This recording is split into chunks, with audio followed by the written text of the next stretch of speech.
Hello, everybody. I want to talk about money,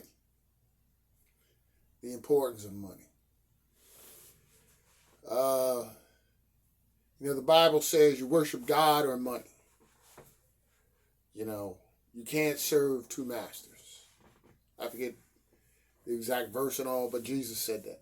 And he's right. God first. God first. You try to be righteous, you try to be humane, you try to behave like Jesus. I always say that's how Jesus saved us. He tried to teach the world the right way to behave. That's what all the holy books, all scripture was about. Behavior, because you can't, Christians love to say, "Oh, you're saved by grace."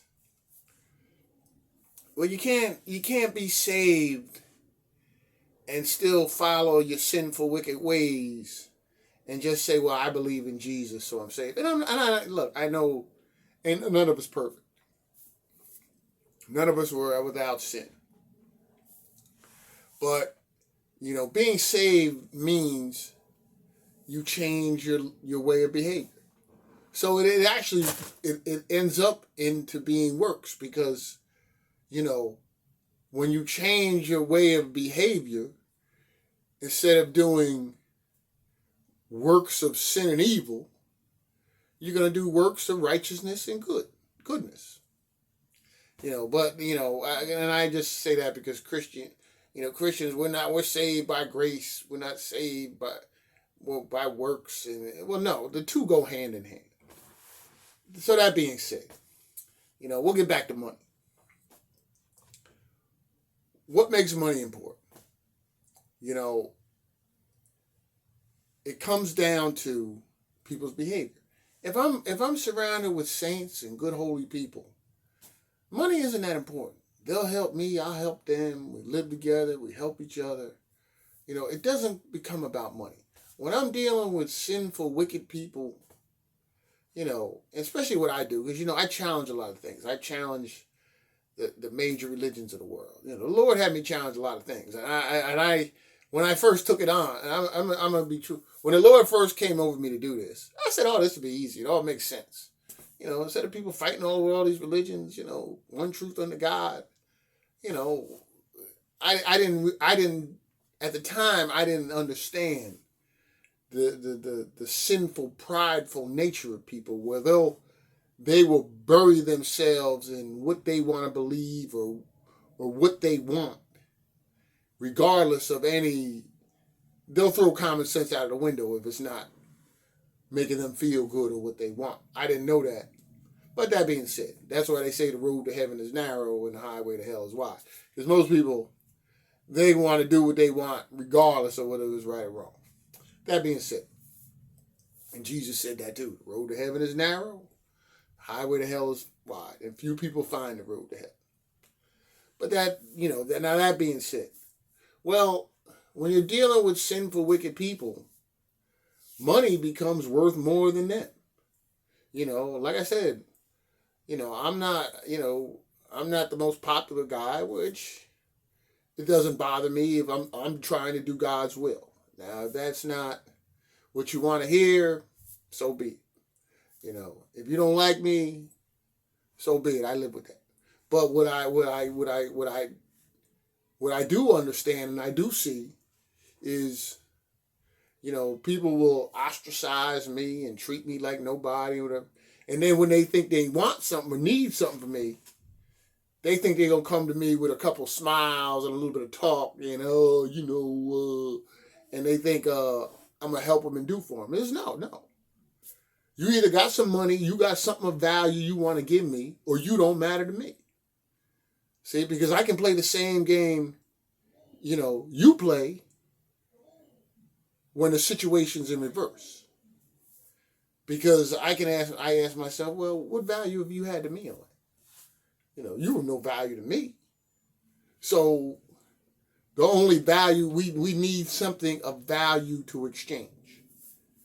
So that usually comes down to money, unless you got some valuable land or some gold or some other kind of things of value to give me to make me want to be bothered with you.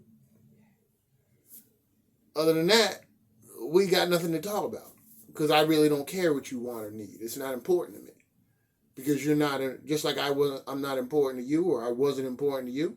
You're not important to me. That's just life. That's life in a sinful world. And people say, well, oh, how can he be like that? I'll tell you why. And I feed the poor a lot. I used to feed the poor. I got 2 disabled sons who I spend, I've had to give them more time to because of their schedule changes and all. But, I used to feed the poor quite a bit especially on Sundays. I would feed the poor a lot. And, and a few times, people that were out there told me, and they would say, I used to, and I had this and had that. I used to give everything to people, always trying to help people, this and that and this and that.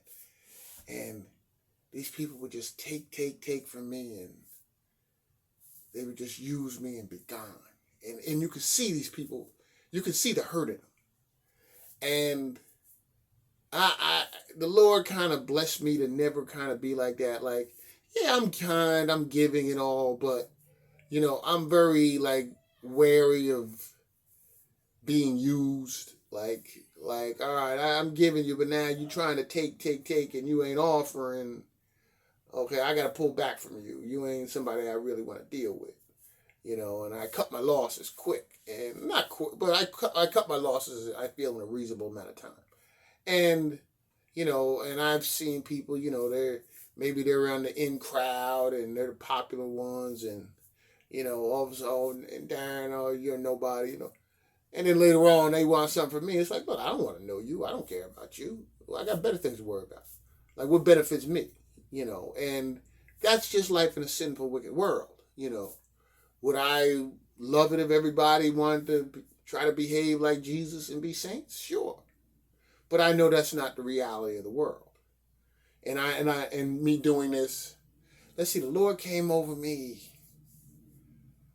I guess, 15 or 16 years ago. I have to really think about it a while, but it's been a while. I didn't just start doing this like last week. I've been doing this a long time, and most people reject it, which the Lord kind of let me know most people would anyway. And, because like road to heaven is narrow, the highway to hell is wide. But, but I remember early on, I seen everybody was rejecting this, and I knew the Lord worship God or money. And I said to the Lord,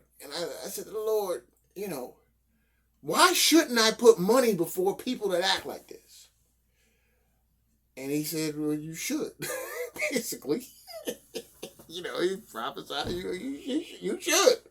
And because they don't want to do what's right, so you got to put money and things before them.